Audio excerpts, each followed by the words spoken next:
আসসালামু আলাইকুম রহমতুল্লাহ। আমাদের একজন প্রিয় মানুষ ৯ নং বোর্ডে ভাইবা দিয়ে এসেছেন, তো আমরা ভাই থেকে ওনার সুন্দর অভিজ্ঞতাটা নিবেন ইনশাআল্লাহ।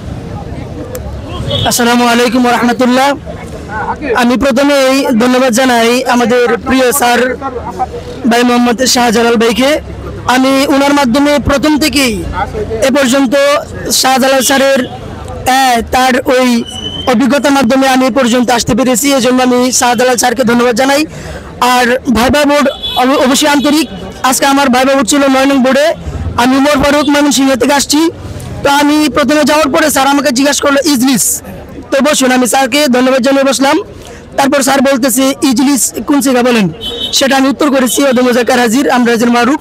তারপরে বলতেছে ওই কোরআনের একটা আয়াত আপনি তিলাওয়াত করেন ওইখান থেকে। ওই প্রশ্ন থেকে আমি আলিফ লাম মিম থেকে শেষ করলাম। ওটা স্যার বলতেছে হুদাল্লিল মুত্তাকিন, এটা কি? ওটা আমি বললাম এটা মুত্তাকির জন্য পথ প্রদর্শক, মুত্তাকিদের গুণাগুলি কি এটা একটু বলেন। তো আমি উত্তর করতে পেরেছি। তারপরে বলছেন জাকাতের কাঠ কয়টি, সেটি আমি উত্তর করেছি। তারপরে আরবিতে বলছেন বলার জন্য, সেটা আমি উত্তর করেছি। তারপরে আমাকে বলছে আসতে পারেন, আমি ধন্যবাদ জন্য চলে আসছি।